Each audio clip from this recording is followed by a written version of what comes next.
আসসালামু আলাইকুম দর্শক, এর মধ্যে নিশ্চয়ই আপনারা শুনেছেন যে আওয়ামী লীগের রাজনীতি নিষিদ্ধ করা হয়েছে সাময়িকভাবে। বিচারিক প্রক্রিয়ার মাধ্যমেই এটি আনুষ্ঠানিকতা পাবে। বিচারে কি আসবে সেটি আমরা অনেকেই অনুমান করতে পারি। উপদেষ্টা পরিষদের জরুরি বৈঠক বসেছিল রাত 8টায়, আপনারা জানেন, এবং তারপর থেকে গণমাধ্যমের অধীর অপেক্ষা ছিল, গণমাধ্যমের দিকে দৃষ্টি রাখছিল দেশের কোটি কোটি মানুষ। যদিও ধারণা করা হচ্ছিল যে এই ধরনের একটি সিদ্ধান্ত আসতে যাচ্ছে, আবার কেউ কেউ মনে করেছিলেন যে না, আপাতত হয়তো আওয়ামী লীগের নিবন্ধনটি বাতিল করা হবে। তবে জাতীয় নাগরিক পার্টি সহ তাদের সাথে সংহতি প্রকাশ করা বেশ কয়েকটি ইসলামী দলের নেতাকর্মীরা যে অবস্থান নিয়েছিলেন, যুদ্ধাঙ্গী অবস্থা, তারা 1 ঘন্টা আলটিমেটাম দিয়েছিলেন। তারপরে আলটিমেটামের বিষয়টি যখন সময়সীমা যখন শেষ হলো, তখন তারা মার্চ টু যমুনা করলো, হোটেল ইন্টারকন্টিনেন্টালের সামনে এসে সেখানে তারা অবস্থান নিল। তো সেই অবস্থা থেকে আওয়ামী লীগ নিষিদ্ধ হতে যাচ্ছে আস্তে আস্তে মানুষ এই ধারণায় পৌঁছেছিল, এবং এটি আগে থেকেই বলা বলে হচ্ছিল যে এই যে বৃহস্পতিবার থেকে প্রথমে বসা হলো প্রধান উপদেষ্টা বাসভবনের সামনে অবস্থান কর্মসূচি, হঠাৎ করে এরকম যুদ্ধাঙ্গী মনোভাব কেন? এবং এরকম আমাদের মতো অনেকেই বলেছেন যে এটি প্লট নির্মাণ করা হচ্ছে। তারপরে সেলিনা হায়াৎ আইভি কে আটক করা, কিংবা আব্দুল হামিদ সাবেক রাষ্ট্রপতি তার বিদেশ যাত্রা কিংবা দেশ ত্যাগ, এগুলো সব একই সূত্রে গাথা।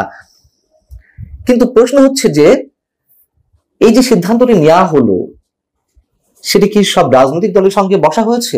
নিশ্চয়ই না।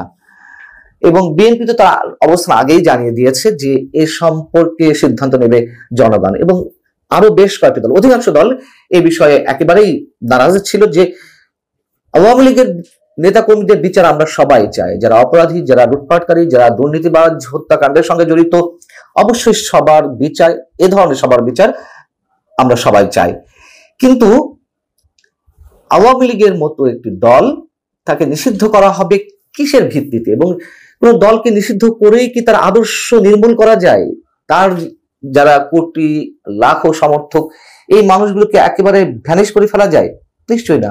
আমরা তো দেখেছি জামাতে ইসলামী বারবার এই উদাহরণগুলো দিয়ে, আওয়ামী লীগ তো গত কয়েকদিন আগেও নিষিদ্ধ করেছিল যখন ক্ষমতায় ছিল, 5 আগস্ট অভ্যুত্থানের 2-3 দিন আগে। তখন কি কেউ এটিকে সমর্থন করেছিল? নিশ্চয়ই না।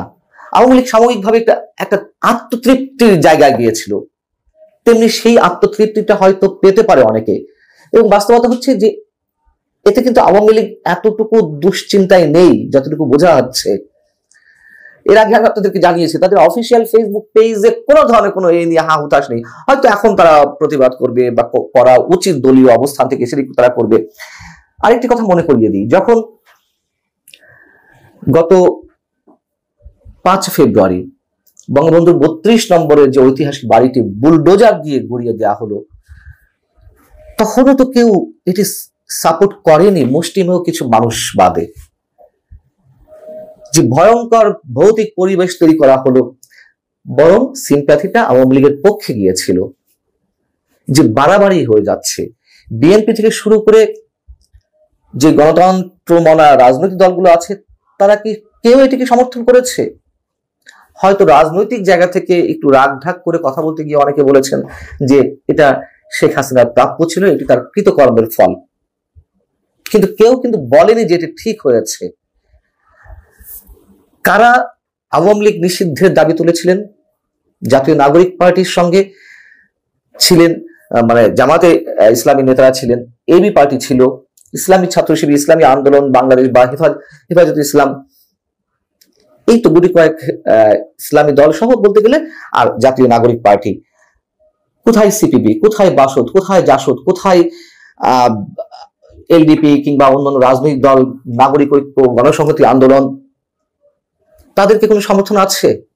এবং সরকার তো স্পষ্টভাবে জানিয়েছিল যে এই বিষয়টি তারা গুরুত্বের সঙ্গে নিচ্ছে এবং সব রাজনৈতিক দলের সঙ্গে আলোচনা করা হবে। সেটি তো করা হয়নি আমরা যতদূর জানি। এবং পাশাপাশি এটি সেই আওয়ামী স্টাইলে করা হলো।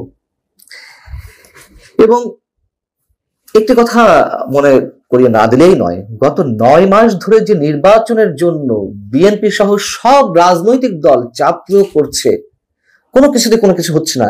কিন্তু এই যে কিছু তরুণ যুবক, এরা বুঝি হোক না বুঝি হোক, আমাদের এখনো সন্দেহ কি, আমাদের বদ্ধমূল ধারণা যে এই ছেলেগুলোকে একটা পক্ষ ব্যবহার করছে।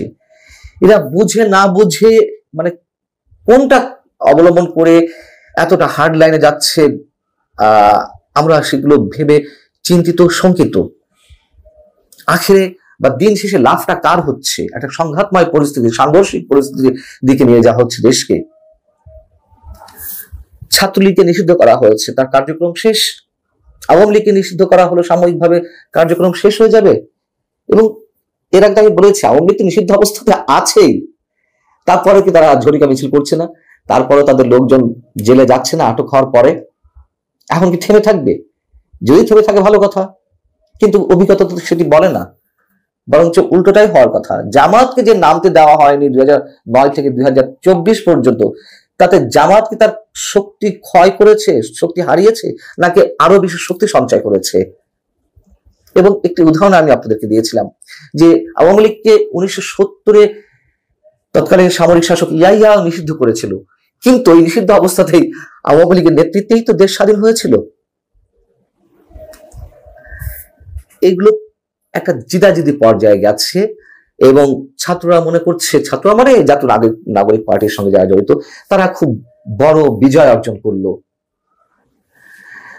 যাও, এই বৈঠকে আর কি সিদ্ধান্ত হয়েছে? আন্তর্জাতিক অপরাধ ট্রাইব্যুনালের আইনের সংশোধন অনুমোদন করা হয়েছে এবং এতে করে আন্তর্জাতিক অপরাধ ট্রাইব্যুনাল কোন রাজনৈতিক দল, তার অঙ্গ বা সংগঠন বা সমর্থক গোষ্ঠীকে শাস্তি দিতে পারবে এবং আন্তর্জাতিক অপরাধ ট্রাইব্যুনালে বাংলাদেশের আওয়ামী লীগ ও তার নেতাদের বিচার কাজ সম্পন্ন না হওয়া পর্যন্ত দেশের নিরাপত্তা ও সার্বভৌমত্ব রক্ষা, জুলাই আন্দোলনের নেতাকর্মীদের নিরাপত্তা, আন্তর্জাতিক অপরাধ ট্রাইব্যুনালের বাদী ও সাক্ষীদের সুরক্ষার জন্য সন্ত্রাস বিরোধী আইনের অধীনে সাইবার স্পেস সহ আওয়ামী লীগের যাবতীয় কার্যক্রম নিষিদ্ধ করা। এবং এইগুলো করে আরেকটা উত্তেজনার সৃষ্টি করা হলো। এবং আমি প্রথম দিনে বলেছি যে এগুলো সব একই সূত্রে গাথা। সাবেক রাষ্ট্রপতি আব্দুল হামিদের দেশত্যাগ কিংবা সেলিনা হায়াত আইভিকে আটক করা। আরো যেটি বলেছিলাম যে রিফাইন্ড আওয়ামী লীগ করার যে একটি চিন্তা ভাবনা ছিল আওয়ামী লীগের মধ্যে থেকে, যেগুলো জানা যাচ্ছিল এবং এই মানুষগুলোর নেতৃত্বেই করার কথা ছিল, সেটিও যাতে না হয়। আরো যে সন্দেহ যে এর মধ্য দিয়ে একটা তুমুল উত্তেজনা পরিবেশ সৃষ্টি হবে, তার মধ্য দিয়ে সরকারের আর যেসব কাজ করার কথা সেগুলো নির্বিঘ্নে করে ফেলতে পারবে, এরকম অনেকের ধারণা। তো লাভের লাভ আসলে কি হলো, দেখা যাক কতটুকু লাভ হয়। ভালো থাকুন সবাই, আল্লাহ হাফিজ।